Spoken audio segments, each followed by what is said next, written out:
ये है talks news network और आप देख रहे हैं पॉलिटॉक्स, राजनीति का कच्चा चिट्ठा। निर्भया के चारों दोषियों को 22 फरवरी को दी जाने वाली फांसी अब 1 फरवरी को सुबह 6 बजे दी जाएगी। शुक्रवार को पटियाला कोर्ट ने नया डेथ वारंट जारी किया। जानकारों की माने तो फांसी की यह नई तारीख भी फाइनल नहीं कही जा सकती। हमारे कानून की आड़ में अभी इसे और आगे बढ़ाया जा सकता है। बात करें राजनीति की तो निर्भया जैसे अति संवेदनशील मुद्दे पर पार्टियां अपनी राजनीतिक रोटियां सेकने पर लगी है।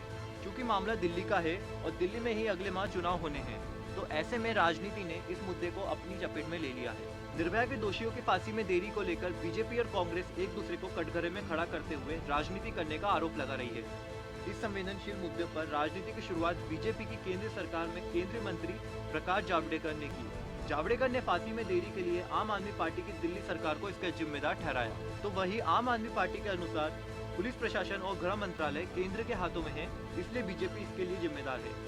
दूसरी ओर निर्भया की मां ने फांसी में हो रही देरी को लेकर दिल्ली की आप सरकार और केंद्र की बीजेपी सरकार दोनों को आड़े हाथ लेकर राजनीतिक रोटियां सेकने का आरोप लगाया।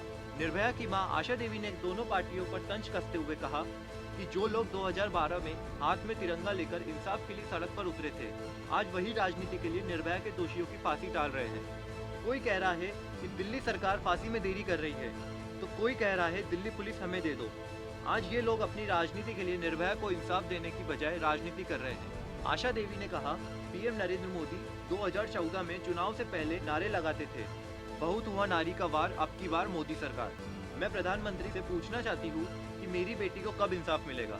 जब घटना हुई तो यही लोग हाथ में तिरंगा और काली पट्टी बांधकर सड़क पर उतरे और नारे लगा रहे थे, और अब यही लोग अपने राजनीति लाभ के लिए मेरी बेटी की मौत के साथ खिलवाड़ कर रहे हैं। वहीं निर्भया के पिता ने फांसी में देरी का ठिकरा केजरीवाल सरकार पर फाड़ते हुए कहा कि दिल्ली सरकार तब तक सोई रही जब तक हम लोग आगे नहीं बढ़े।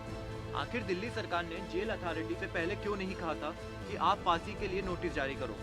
यदि इलेक्शन से पहले कोई फैसला नहीं आता है तो इसके जिम्मेदार अरविंद केजरीवाल होंगे। वहीं आशा देवी ने पीएम नरेंद्र मोदी से गुहार लगाई कि उन्होंने धारा 370 और 3 तलाक जैसे कानून पास किए हैं, इस कानून में भी संशोधन कर सभी दोषियों को तत्काल फांसी पर चढ़ाया जाए।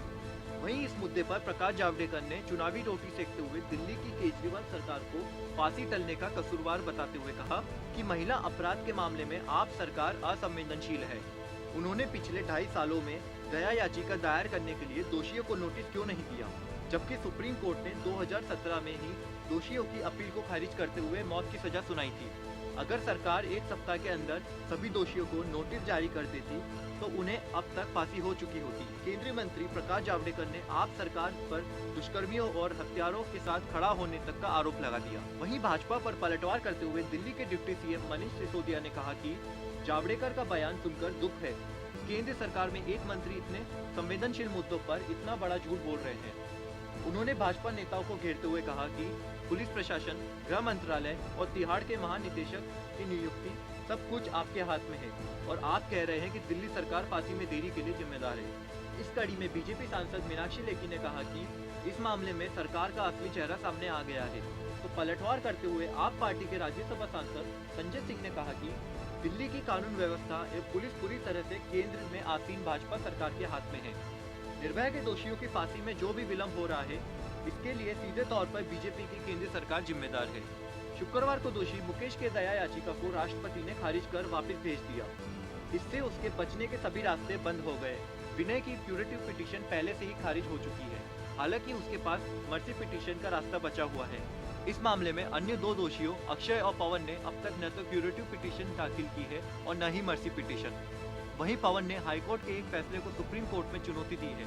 पवन की नाबालिग होने की याचिका को हाईकोर्ट ने खारिज कर दिया था। पॉलिटॉक्स ब्यूरो, दिल्ली। ये है टॉक्स न्यूज नेटवर्क और आप देख रहे हैं पॉलिटॉक्स, राजनीति का कच्चा चिट्ठा।